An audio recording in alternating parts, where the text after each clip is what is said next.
G'day, Stu here from UAV Futures, and today, well, we're going to be looking at part 2 review of our Martian. So in part 1 we looked at the frame itself, which was only like $26 when I did that review, and we've built it up in this one. I've taken it out and I've given it an absolute thrashing, hence why it looks so dirty. So what we're going to do here, we're going to stick it on the bench. I'll show you sort of how I built it, what I liked, what I didn't like, and then we'll take it out and I'll show you some flight footage and sort of comment on how I think it performs. Anyway, let's get started.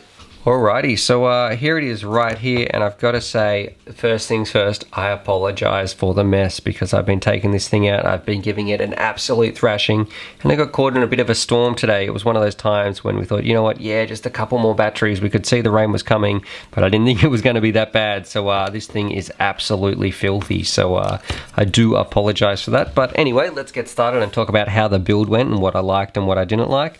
The first things first, this part right here, I want to talk about the PDB. So a lot of the times people will simply direct solder their XT60 connector straight into the board, and I have a big issue with that because if you break your XT60, it's going to be a big issue. I actually do need to replace mine because the battery got jettisoned and it cracked the XT60, so it doesn't hold it quite as firm, but this was a sort of a field repair, so I do need to switch that out. I'll probably do that after this video actually, but if it's just direct solder in here, it is going to sort of put a lot of stress on it, and they can be a little bit difficult to desolder if you have to do them both at the same time, because I know desoldering can be very, very difficult for some people. The motors and the ESCs and all those things and soldering to the PDB all went really, really well.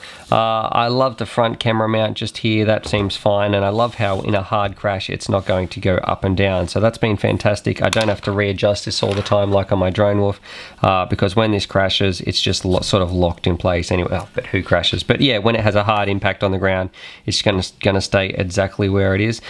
This little part on the top, this is just one of my little modifications. This is a 3D printed camera mount that I've got that just screws into the side, so I'm not going to take that off, but you guys can imagine that that's not there. One thing I would like to see change actually is this battery strap. It doesn't really have anywhere to go. There's no real cutouts for it to go inside the frame, so what you simply have to do is wrap it the complete way around, and I find it's constantly sliding up here and down here, and it really doesn't feel secure at all. And the same thing can be said if there was just some little cutouts, I guess, for some zip ties, so I could zip tie down my video transmitter that's in underneath right here, because at the moment I feel like it's just sort of loose and it's not doing the best job in there. So I really wish that was a little bit more tucked in, or I had some extra ways of zip tying that in instead of maybe these big cutouts all the way through. If it could just have two little slits, that would be much better than having these things loose in here. But overall, I think for the money, it is a fantastic little frame. So I'm really, really happy with it. And this is probably going to be my main filming quad. So I'm going to be sticking my GoPro on here and using this to do the majority of my filming. Well, Stuart, that's great. We can see how you've built it, but how does it fly? Well, I'm going to roll some flight footage and then I'm going to talk over the top of it. But so far, I'm loving it. I got to say, I am having a blast, and it's such an upgrade to what I've been flying with. So it's been feeling very, very fast. So really, really happy with it. Anyway, I'm going to stop rambling. Let's cut to that flight footage. Oh, and one last thing. I've got some super bright LEDs on the back for anybody who's following, and the best way I found for mounting them is to put a bit of heat shrink that goes right around, so a really, really wide part right around here, and then just stick it on with like a bit of double-sided tape or a command strip right there. So they're just pretty much stuck on there with some double-sided tape, but they're never coming off. So they look fantastic, and it makes a really clean, nice, snug build at the back.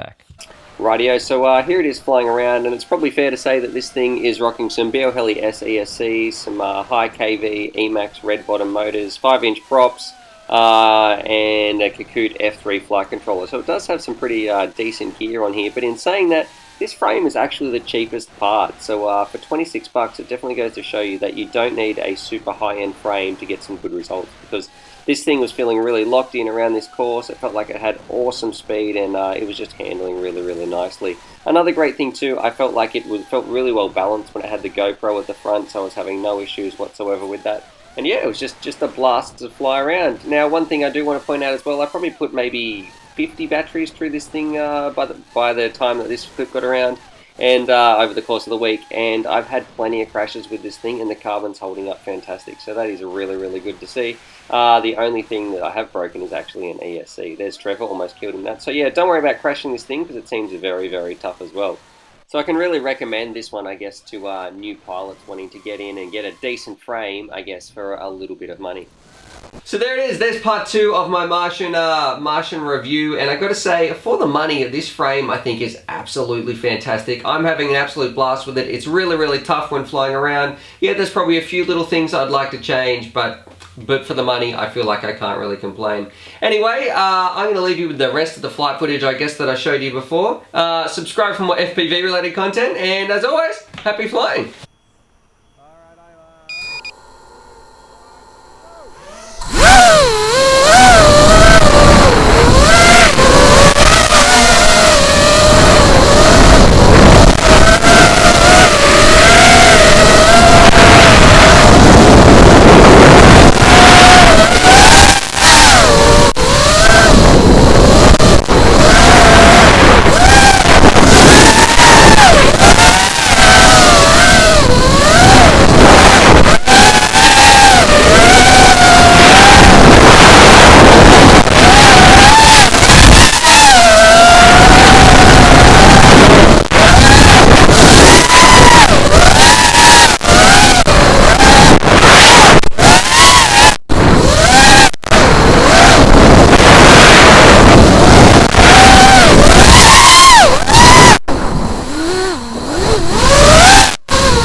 Well, we all crashed out here.